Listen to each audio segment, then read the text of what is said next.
Good evening, I'm Chippy Chapman, and you're watching Snooze 9. We report. You nap.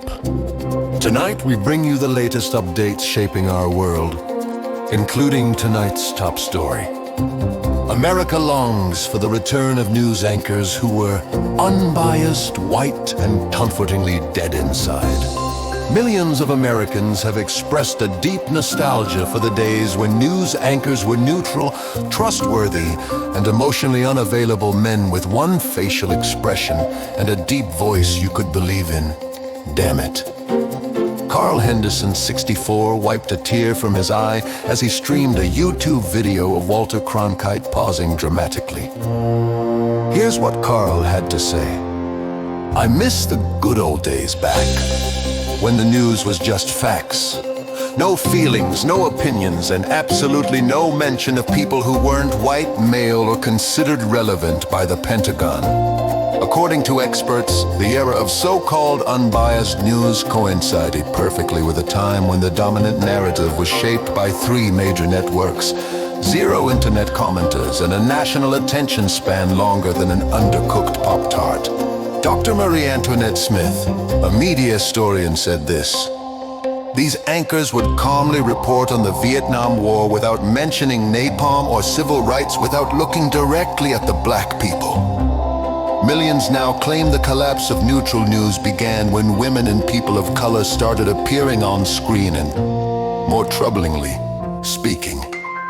Becky Lambrusco, who recently left her job to start a Substack called "News Used to Be Better When I Didn't Feel Guilty About Things," had this to say: "Ever since the 90s, I've noticed reporters keep having opinions.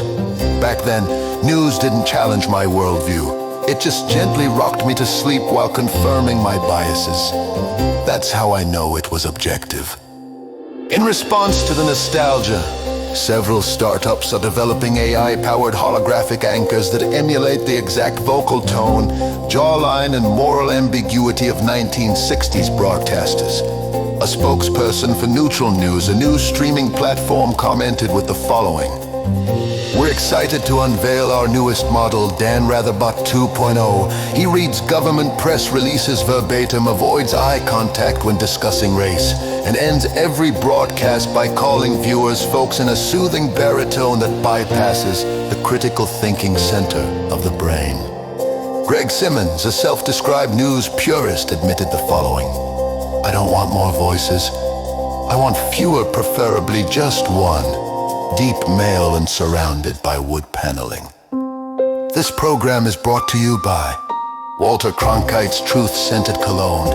The bold aroma of unquestioned authority with subtle notes of pipe tobacco, leather-bound government memos, and emotional repression.